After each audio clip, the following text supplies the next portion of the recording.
We'll continue from last time. So we looked at the introduction to, as an introduction to Buddhism, we looked at the first noble truth, right? The truth of suffering.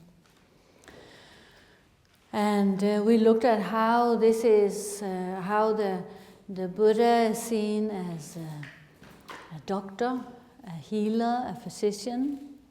And we see ourselves as the patient. We are someone who needs help, we need a cure.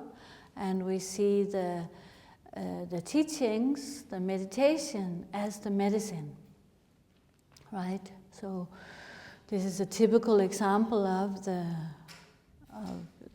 yes, in this case. So what, when you go to the doctor, there is that good news, there is that hope, there is that inspiration that you can get better. You go there because you are not feeling well and you need some help, and you have this trust and conviction that there is a way of developing good health. There is a way of developing, excellent health through the different methods. Say when we're looking at health, there's so many different methods. And so the second noble truth that we're looking at today, it's called the truth of the cause of suffering. It's a bit like when you go to the doctor and the doctor checks you out and says, well, what is actually wrong with you? Looks at your tongue, looks at your eyes, feels your pulse, takes your blood pressure, takes your blood tests, whatever they do, listen to your heart, ask you lots of questions to find out actually how do you feel? Are you tired? Do you have energy, etc., etc. So the causes of what is this actually? What is the sickness? So the second noble truth is a bit like that. What are the causes of suffering? This is what the Buddha taught.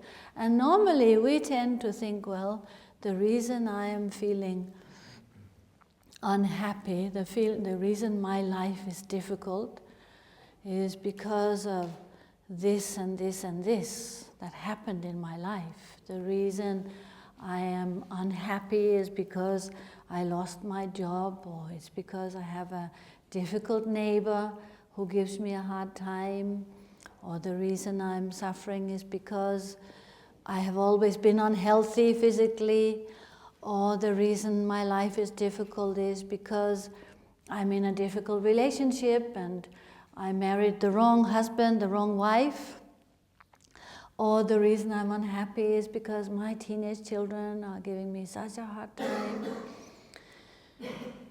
Whatever we sort of the reasons we come up with, but usually we see the reasons as external.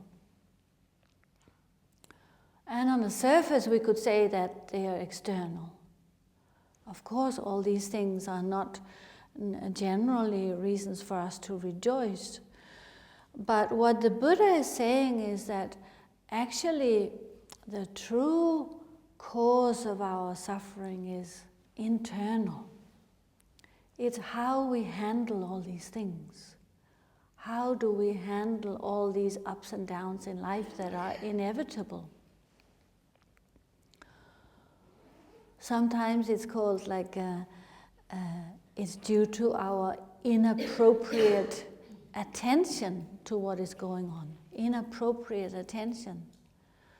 We give inappropriate attention to all these different aspects in our life. So what the Buddha taught is that the causes of suffering are in our mind, and that we have a choice. We have a choice of how we deal with all these different ups and downs in our life. The ups and downs we can't 100% control. Of course we have many choices in our life of what we want to do and whether we want to keep that job or not, or whether we want to, how we react in the particular situations. But the real choice is, do we want to, do we react through what we call the kleshas? Do we react through negative emotions?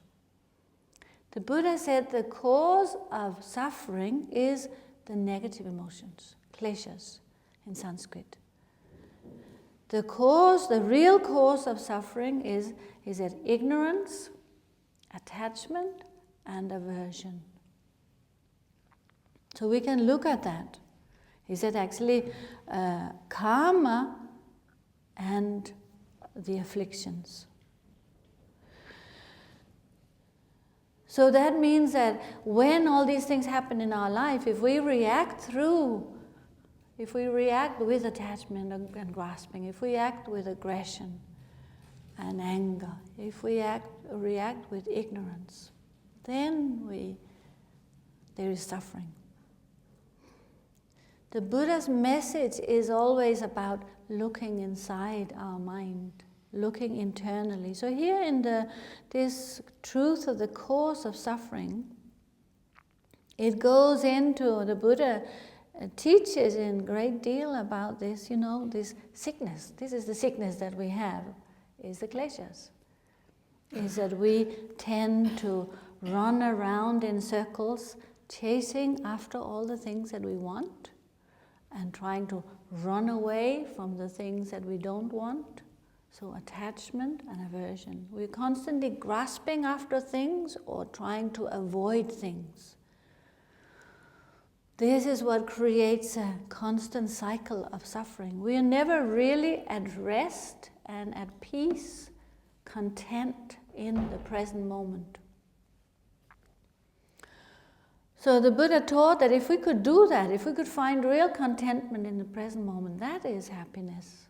Real peace, where we are not always chasing or running away, always trying to avoid difficulties or trying to chase after what we think will give us happiness or what we desire.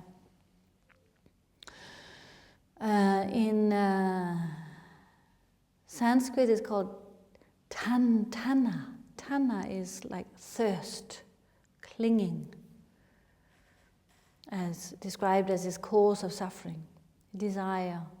And this thirst or desire arises out of ignorance, not knowing our true nature, not knowing who we really are. I think I talked about this to some extent last time, about this confusion of our own identity, about who we are and how we don't really see clearly.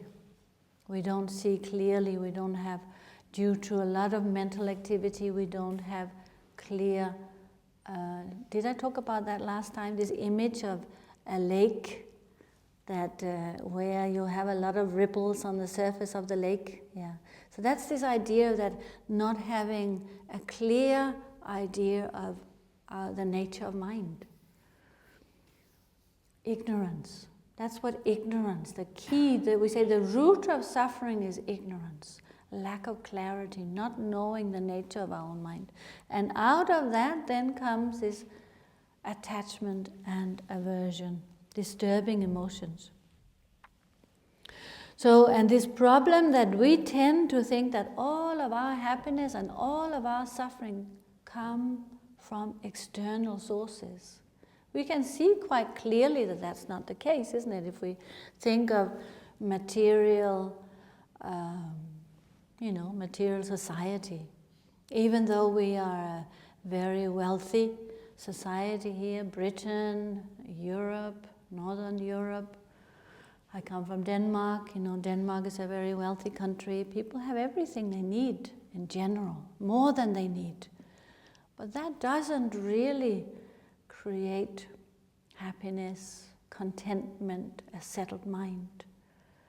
So we have a constant striving for looking for external things, thinking that it's out there, it's all out there. If we have enough friends, if we have enough iPhones, if we have enough cars, enough money for our future, for our retirement, all these things stashed away for the future, then maybe we'll be happy. But it's this constant striving is actually a cause of suffering. Not being able to live in the present moment, always living for the future or living for the past. That's part of our problem. This is what the Buddha said is the cause is suffering. We're looking for this external source.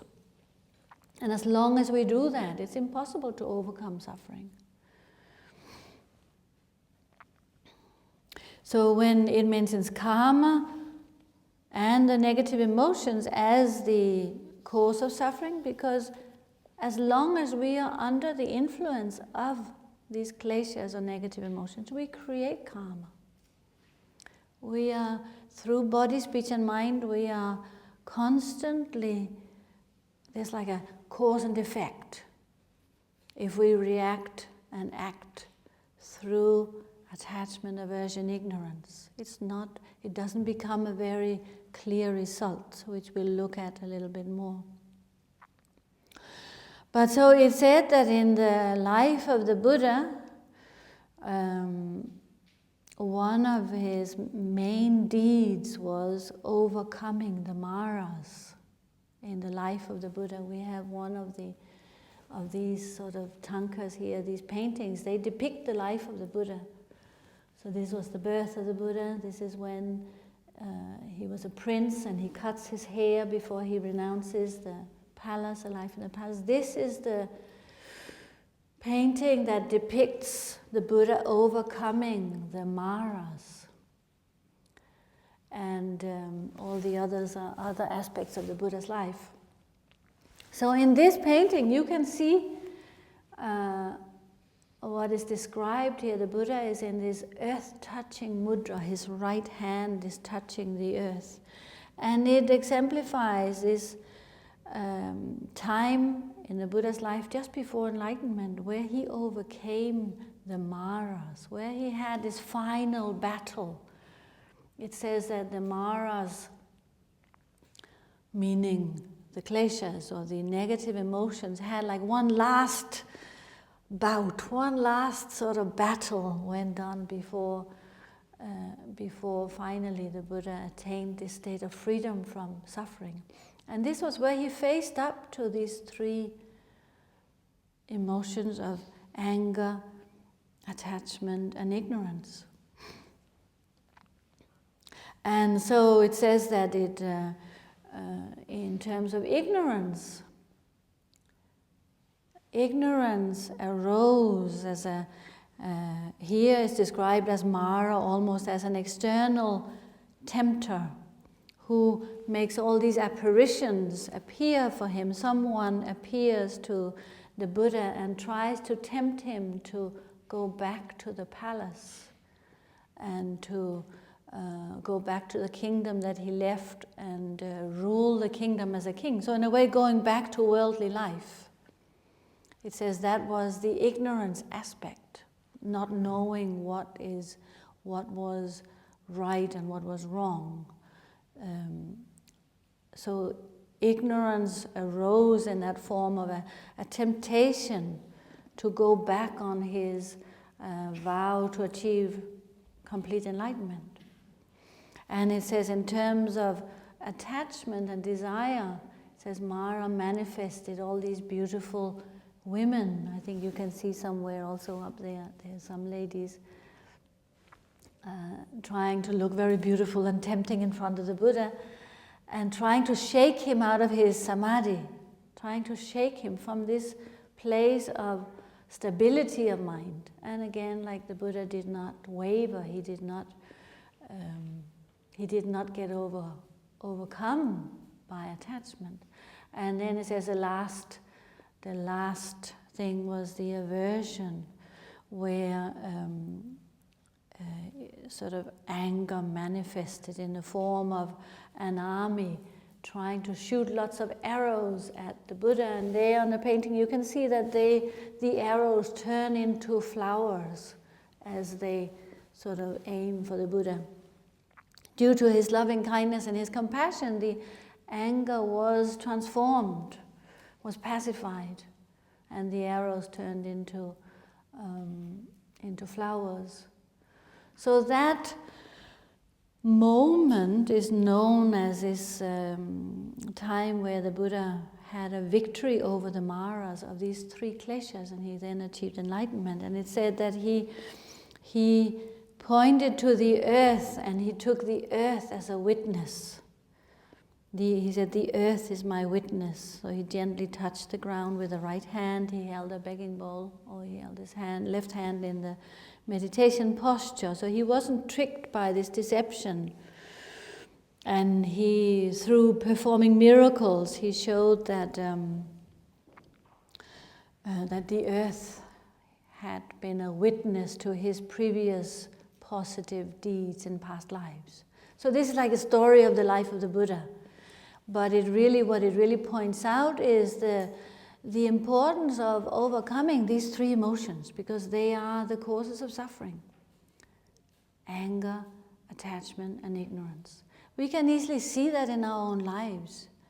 Now, if we are filled with attachment, grasping, it's not a very easy, peaceful state of mind, is it? It's not a state of fulfillment. It's not a state of peace. When we want something that we don't have, it's an unfulfilled state, right? It's something that is somewhere else. Desire craves something we haven't got yet. So desire in itself is unfulfilled craving. And we may have moments of feeling fulfilled and satisfied and at peace, but then it arises again and again and again. So it's a restless, uncomfortable state. It's a state of suffering, generally.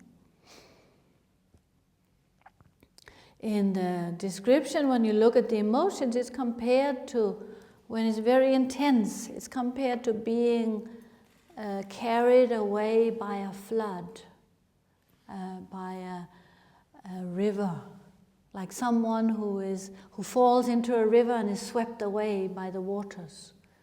So like that, when we get very overwhelmed by attachment, we lose our sort of senses, even in a very direct way. You could say we lose our senses. In terms of anger and ignorance, so anger is often compared to a fire. We can also see that is a state of discontent. When we are overwhelmed by anger, we are not feeling very happy, right? If somebody is very angry at us, it can be quite overwhelming when you're confronted by a person accusing you of this or that, or wanting to physically harm you, verbally attacks you. It's not very easy to deal with. But what we can remind ourselves at that moment is that that person is actually in a state of great distress.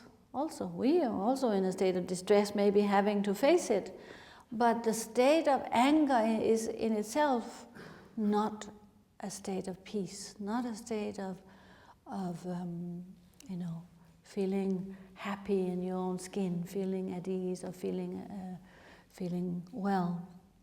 So it's clearly a state of suffering, whether you're at the receiving end or whether you're experiencing directly anger. And when we talk about these emotions, they are all the different degrees of it, different scales of it, whether we say just simple irritation or strong anger and hatred and dislike and everything in between, resentment, aversion. All of those different states are, all those different degrees, we say are a state of suffering. And our actions, when we act out of anger, when we speak out of anger, a mind that is in a state of anger, is also causes even more suffering. It's very difficult to accomplish something beneficial when we're overwhelmed by attachment or aversion or any of the negative emotions. Anger in itself is also compared to a fire. So a very good example of anger and the damage that it does is when we look at a forest fire. And we see how, if you're out in a dry forest and it takes just a tiny spark to start a little fire. We see that in California, we see that in Australia, we see in many countries where they have these very big forest fires in the summer, in Portugal. Just a little spark and a wind, and then before you know it, the whole forest ground is on fire. It spreads very, very quickly, and it burns everything in its path, right? Fire does not discriminate. It doesn't really leave a very beautiful tree out, or a very old tree thinking, oh, this is a 500-year-old tree, I better just go around and leave that unharmed. Fire burns everything on its path. And one little spark gets it going, and then this wind spreads it very, very quickly. So that's how anger works in our mind. Anger is so destructive. And all it takes is a little spark, and then what on top of that is this wind, what we call inappropriate attention. The wind of inappropriate attention together with that little spark, that makes the fire of anger spread very, very quickly. So if you look at your own life, sometimes we can think of a situation and see, yes, this is what happened. Maybe a colleague said something. Maybe you were in the wrong place at the wrong time. You bumped into somebody who was in a bad mood and they start to let out their reaction right at you, very unexpected. That was a spark. Then you go away and you think, okay, you try to deal with it and think, oh, he was in a bad mood. Feel sorry for him. But this wind of inappropriate attention won't leave it alone. We try, but we're not able to. That's because of this wind of inappropriate attention. We think about it. We keep coming back to it. We think about it again and again. Think that was really so disrespectful, or that was really so inconsiderate, or that was so unfair, and how could they say that, and how could they do that? And so it stirs it up inside of us. Anger starts to blaze. And we become very furious, and then when we are very angry, we say the wrong things. We do things that we regret afterwards. And what happens in that process when we are angry, we lose our discrimination, our sense of discrimination. We don't know anymore what is right or wrong. We don't really see the situation clearly. So that's one of the signs or one of the characteristics of anger is that we lose clarity. Just like when there is a fire, there is a lot of smoke. When there is smoke, you can't see where the source of that fire is. There's just a lot of smoke. You can't find your way in all of this. So we don't know where to aim the water. We don't know where to put that hose, what direction to point that hose in. We don't know where to direct our remedies or our good intention. How can we make this situation good again? What can we do to make up? We've lost the perspective when we're angry. And in that whole process, a lot of damage is done. Because we say things that we might have been bottling up for a long time, and we say them in a way that it causes so much hurt, and we say things that we can lose friends in a very short time. You know, when we say all these things, people don't forget it. We don't forget the angry words that other people say to us, right?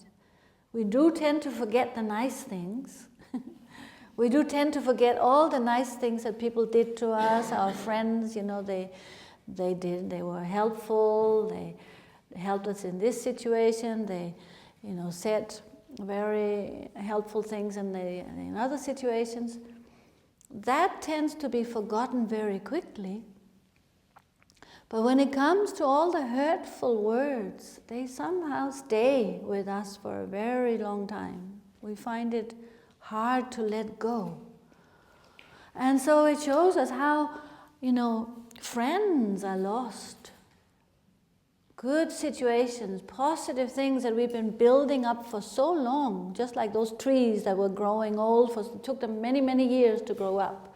They are burnt down very quickly in a fire overnight. So in the same way, all these relationships we try to build up over years and years and years, or maybe even if we didn't try, but certainly some relationships will build up, friendships will build up, but they can be ruined in a matter of minutes. They can be burnt down in a matter of minutes due to anger. So that's something we should remember, these causes of suffering, both for ourselves and others. It's something very relevant and very close to us, something that we can actually do something about. Because anger is something we understand. Attachment is something we understand. We can feel it. We can put our pulse on ourselves and say, yes, I am angry. There's definitely anger there. Yes, I'm suffering from loneliness or attachment and longing. I'm not content. I'm suffering from lack of contentment. Yes, I'm suffering from a mind that is so confused and dull and doesn't know what is right and wrong. I'm full of ignorance. Ignorance doesn't mean I don't know all the things in the world, all the knowledge, all the sciences. Ignorance means we have no clarity of mind. What is in terms of kleshas, in terms of causes of suffering, it's when we have no clear direction of knowing, actually understanding what is right and what is wrong, understanding what is positive and what is negative, understanding in terms of choices, and not having clarity, inner clarity. So it said that meditation is a perfect remedy for ignorance, because out of meditation comes clarity, and that's all we need to overcome ignorance. We need clarity. We need to develop that presence of mind.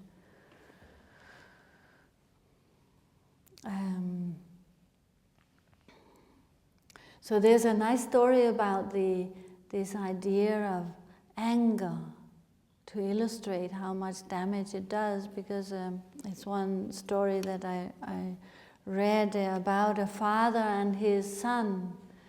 So this father who had a very angry son, and he didn't know what to do with him. He tried everything, and he was sort of at his wit's end, because this young boy, he could tell that this is not good. It's taking him in the wrong direction. He's getting lost in these tempers he has. He had so many tempers. So in the end, the only thing the father could think about was to tell the boy, okay, here's a hammer and here's some nails. And next time you lose your temper, you go down to the back of the garden and you hammer a nail into the fence, okay? So the boy agreed to do that. Every time he lost his temper, he had a tantrum for whatever reason, he went down to the back of the garden and he hammered a nail into the fence. And quite soon the whole fence was covered in nails, loads and loads of nails. And then eventually, so it must have done something, he must have developed some awareness of what was happening. Because one day he came to his father and he said, today I didn't have to hammer any nails into the fence. First time ever he didn't hammer a nail into the fence. So his father was very, pleased and happy and said, that's wonderful. Well done, great. So now every time you have a day where you don't lose your temper, where you don't hammer a nail into the fence, then you go down and you pull one out. So I don't know how long this whole process took, but anyway, he managed to pull nail by nail. They came out. He might have hammered some more in. Some came out, more came in, more came out. Eventually they all came out. And then he told his father there's no more nails to pull out. So his father was, of course, very happy, but then he said, I'm going to show you something. And he took him down to the back of the garden and he showed him the fence. And he said, of course, he showed, it's very, very good. It's wonderful. You managed to tame your temper. You're much more peaceful. You're much more calm. But look at the fence. Look at what's happened to the fence. It's full of holes. It's full of all these scars. All these holes. Every time you lost your temper, it left a scar. Every time we lose our tempers like that, but there is a scar. We might make up for it, but it leaves a scar. So it's a very nice story to illustrate that. We think, well, we think we are the only person who's scarred. We forget about the impact our own speech has on others. Our facial expressions, our body language. Are we angry? Are we not? We give so many messages physically. We give so many body language messages that also have an impact. So what, of course, we are aiming for is to reach that state where, no more scars are left. We don't create any more scars. We manage to tame our mind to a level where this anger is subdued. This inappropriate attention that we give to attachment, aversion, or ignorance, to all the negative aspects in our life. This inappropriate attention has also been calmed. This wind has died down. And we manage to attain some level of inner peace, inner contentment. We could say, that's in a way, that's the way to deal with these causes, is to stop acting out on the negative emotions. Is how we tame them. It's how we manage to subdue them. It's how we manage to tame the mind. And that's the third of the Noble Truths. I was going to go through both of them today because we are still going to cover the Noble Eightfold Path in the next 2 classes. So the third of the Noble Truth is the cessation of suffering. It's that state where we really have tamed the mind. So that's the Buddha's very positive message, to say that yes, there is suffering and there is the causes of suffering. These are the causes. All our internal, this wild mind we have. But there is this possibility of developing a state of mind that is at peace, that is full of wisdom, compassion, joy, tolerance, generosity, and there is a way to do that. So it's like telling us, it's like the doctor telling us, you can get better. There is this, he's taken he's given us our, diagnosis. He's tested us, he's taken all the tests, and he tells us, well, there is this and these different imbalances, but there is also some medicine you can take, and you will get better. And the way you get better, the way you get back to full health, is these are the steps you have to follow. So the third Noble Truth tells us about this possibility of becoming healthy, becoming fully well, by eliminating the causes of suffering. It's telling us that we can control. The message is really that we can totally control ourselves, whether there is suffering or not, whether we suffer or not. whether we go beyond suffering or not. It's in our hands. It's not due to external circumstances. It's up to us. It's a very positive message. It's up to us. We create the suffering, so we can also undo the suffering. That's the good news of it. It's us who create it, so we don't depend on anyone else to remove it. We can remove the causes of suffering ourselves. And that is by giving up, by taming our mind. You know, the key verse from the Dhammapada of the Buddha says to give up negative acts, to practice positive acts, to tame our mind. That is the teachings of the Buddha in that one verse. If we can do that, giving up negative acts, and not only that, but do positive things, have a positive impact in the world, through taming our mind, then that is how we reach this third noble truth of cessation of suffering. So that's described by giving up the 3 types of actions, like mental, verbal, and physical actions of body, speech, and mind. So in terms of physical actions, if we can avoid harming, avoid the 3 physical negative actions is physically harming, actually killing or harming others physically, and it's stealing, taking things that doesn't belong to us, or sexual misconduct. These 3 are the 3 physical negative actions, where we can see that this directly causes suffering. It's a cause of suffering for others and ourselves.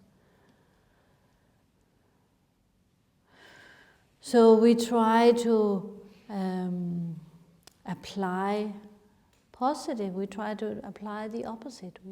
If you are in a relationship, try to be faithful. How can we expect to have a good relationship if there is not trust in the relationship? You have to have a relationship, a partnership that's based on trust. So basing our relationships on trust and commitment is essential for there to be happiness in the relationship. Not to harm, not to kill, not to take what doesn't belong to us. These are basic ethics, you could call it, for having a good life. If we think of the mind state of, the mind state that arises out of killing or stealing or sexual misconduct, it's usually it's a mind state that's based on either craving or anger, aversion, or ignorance. In terms of our speech, the Buddha said, try to have useful speech. Try not to be telling untruths or to have divisive speech or harsh and aggressive speech or totally useless speech. Useless speech means if we just sort of degenerate downward spiraling where we end up gossiping about others, or divisive speech where again we are sort of putting divisions between people, instead to use our speech to bring people together, to share positive things, to have truthful, using our body and our speech for positive, constructive, beneficial things. Again, we can see clearly how negative speech brings suffering. It's causes of suffering when it's based on either wanting something for ourselves, either like attachment and craving, or aversion. It's sort of very clearly and systematically looking at our actions, our physical actions, our mental state, and our speech, But out of these, our mind is most important. So these mind states, these emotions. Any actions or speech based on or rising out of attachment, aversion, ignorance are the cause of suffering. So it's not so difficult to see that directly in our life. It's not so difficult to observe it. Maybe sometimes we can think that, oh, there's some benefit and maybe we will gain something by telling a little roundabout lie, but when it comes down to it, our mind will not be at peace and we will be eroding trust in others. So the long-term result tends to be negative. Like in all of these, what we said, the 10 unvirtuous actions. So it says to give up negative acts, to practice positive acts. That means we try and do the opposite. We try and save life. Instead of killing, try and save life. Instead of taking things that doesn't belong to us, try and share, try and practice generosity, try and speak the truth, try and have harmonious relationships. Working in all these areas is what the Buddha taught is how we can free ourselves from suffering. So it's very practical, you could say. It's very easy to understand, but not always so easy to apply, right? Not easy to really change our mind. Not so easy to give up attachment. It's not so easy to give up anger and aversion. That's why the third line says to tame one's mind. That is the teachings of the Buddha, because we need to meditate before we can truly apply ourselves, truly master this. Our mind needs to be tamed. So by meditating, that is how we develop that inner clarity. That by meditating we can overcome any sort of any of these obstacles. So meditation is the key to tame taming our mind. Through taming our mind, we tame our speech, we tame our actions. And that is where without the meditation, it's not so easy to do.